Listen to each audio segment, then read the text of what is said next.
Coucou, c'est Elodie Crépel, donc coach spécialisée pour les hypersensibles et les surdoués. Je suis également médiatrice familiale, maître en psychanalyse, conférencière et autrice sur ce sujet. Aujourd'hui, je voudrais revenir sur une thématique dont j'avais parlé il y a longtemps, je pense il y a 2 ans de ça. C'était la fierté, être fier de nos enfants. Alors ça avait fait beaucoup réagir sur les réseaux sociaux parce qu'en fait, j'avais expliqué qu'on n'a pas à être fier de nos enfants. Et là, je viens de déconstruire quelque chose qui est fondamental pour beaucoup d'entre vous, c'est-à-dire que beaucoup d'adultes encore aujourd'hui recherchent eh bien que son père ou sa mère, en tout cas son parent, soit fier de lui. Ça génère quelques problématiques et j'aimerais vraiment dans cette vidéo expliquer et donc développer pourquoi il ne faut pas justement mettre ça en exergue chez nos propres enfants et surtout auprès des enfants précoces et ou hypersensibles.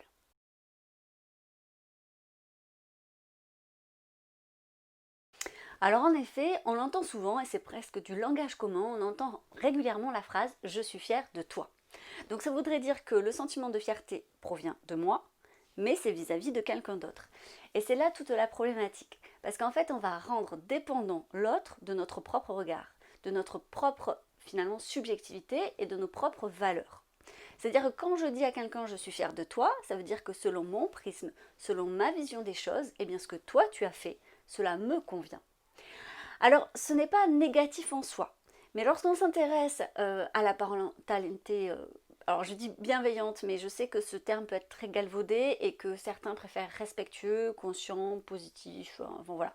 Mais c'est d'ailleurs Marianne Quer, que j'aime beaucoup dans une de ses conférences TEDx, qui explique pourquoi on devrait nommer en fait la parentalité bienveillante comme une parentalité, je veux dire, un petit peu à part, quelque chose qui est justement pas commun. On est obligé de la nommer, ça voudrait dire que la parentalité normale, en fait, usuelle, elle n'est pas bienveillante. Ça veut tout dire, je trouve, parce qu'en soi, quand on parle de parentalité, on devrait, dans notre tête, assimiler la parentalité à la bienveillance, ou en tout cas au respect de l'enfant, à ce qui est de plus cher à nos yeux, c'est-à-dire quand même nos enfants. Bref, c'était une parenthèse. Mais c'est vrai que c'est toujours intéressant. Donc moi, en tout cas, sur cette chaîne, et vous le savez, quand je parle de parentalité, c'est quand même dans l'optique de diminuer au maximum les violences éducatives ordinaires, parce que justement, on n'a pas envie de violenter quelqu'un qu'on aime.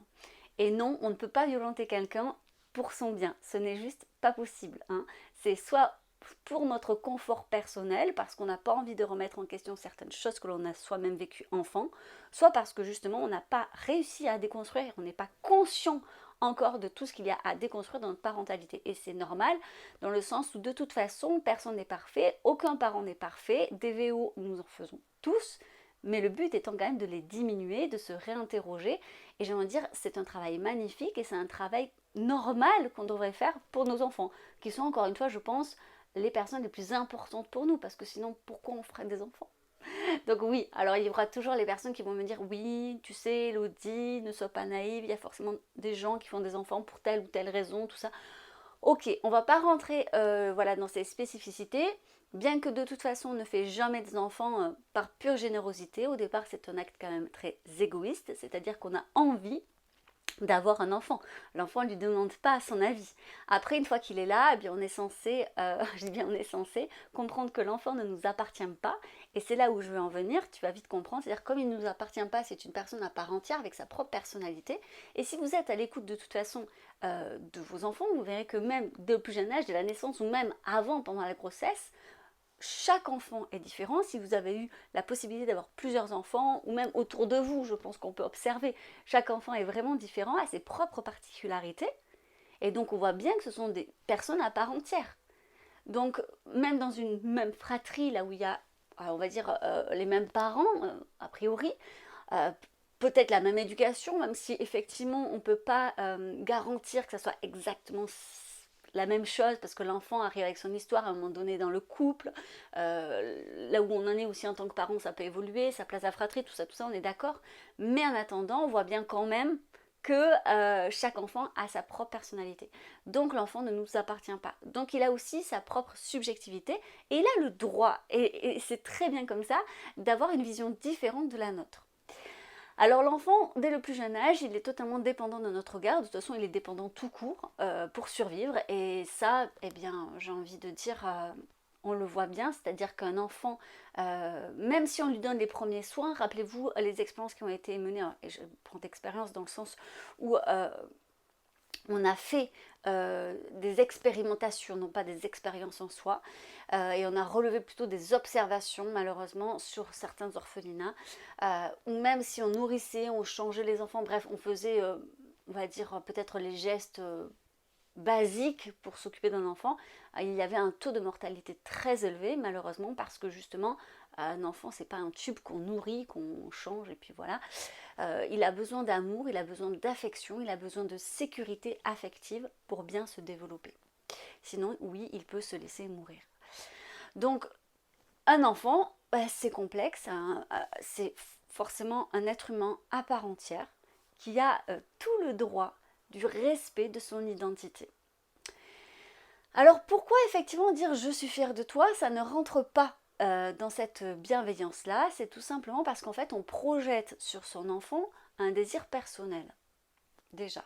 C'est-à-dire que comme ce que tu as fait me convient, alors je suis fière de toi. Ça voudrait dire que s'il ne fait pas ce qui vous convient, ce que vous auriez aimé qu'il fasse, vous ne seriez pas fière de lui. Le sentiment de fierté, en fait, on ne peut l'avoir que pour soi-même. Par exemple, on pourrait remplacer cette phrase, qui n'a rien en soi, bien sûr, de violente et qui ne se veut pas du tout castratrice d'une quelconque manière, ni même irrespectueuse, bien sûr. Mais on pourrait très bien dire à l'enfant, est-ce que tu es fier de ce que tu as fait? Par exemple, un enfant qui voulait énormément faire quelque chose tout seul. Je dirais un exemple tout seul, faire ses lacets tout seul.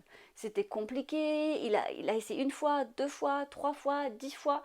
À chaque fois, peut-être que ça a généré beaucoup de frustration parce qu'il a été d'échec en échec et un jour, il y arrive tout seul. Au lieu de dire je suis fière de toi, parce que là, en fait, c'est mon émotion que je mets sur toi et du coup, ça enferme l'enfant dans mon regard. Et après, le problème, c'est qu'il va être dépendant de ce regard-là. C'est-à-dire que l'enfant, en fait, il va être dépendant que moi, je sois fière de lui. C'est quand même pas le but. On ne fait pas des enfants pour qu'ils soient dépendants de nous. Donc, on pourrait tout simplement lui dire « Ah, je vois que tu as réussi à faire quelque chose qui te tenait vraiment à cœur. Est-ce que tu es fier de toi? Est-ce que tu es content de toi ?» Et là, c'est très intéressant parce qu'on va développer ça chez lui, ce sentiment de fierté personnelle. Et c'est ce sentiment-là qui va l'amener bien plus loin dans la vie, bien plus haut, parce qu'il va essayer non pas de nourrir la satisfaction de quelqu'un d'autre, mais sa propre satisfaction dans la réussite, dans l'accomplissement d'un but. Et ça, je trouve ça primordial, notamment auprès des enfants précoces et hypersensibles, parce qu'ils ont des petites antennes, comme je dis, qui captent un petit peu tout, et il va beaucoup plus ressentir, et du coup, ça va générer beaucoup plus un besoin, on va dire, plus grand, de satisfaire les gens autour de lui. Il n'est pas rare de lire des témoignages d'enfants précoces qui expliquent que dès leur plus jeune âge, ils ont été un peu les parents de leurs propres parents. Parce qu'ils ont su percevoir leurs failles, ils ont su percevoir les limites de leurs parents, et on en a tous, mais ils se sont sentis investis de cette mission, de les aider, de les accompagner et de faire ce qu'il fallait au moins pour qu'ils soient le mieux possible. Et donc forcément de rentrer dans une suradaptation auprès de leurs parents pour qu'au moins ne pas faire trop de vagues ou être l'enfant que le parent désire consciemment ou inconsciemment. Et du coup, quand on dit je suis fière de toi, cela renforce ça parce que ça vient dire que oui, tu as raison de te suradapter pour me convenir. Et en grandissant, qu'est-ce que ça donne? Eh bien, ça donne les adultes que nous sommes aujourd'hui, à attendre sans cesse, à travers le regard des autres, l'approbation d'autrui. Que ça soit auprès de nos parents, en coaching, j'ai énormément de coachés qui espèrent encore que leur père ou leur mère soit fier d'eux et leur disent je suis fière de toi, je suis fière de la vie que tu as accomplie. Ils sont dans cette attente perpétuelle. Mais ça peut être aussi dans le monde du travail, attendre que son patron, son chef, son N+1, qu'importe son supérieur hiérarchique, lui dise bravo, je suis fière de toi.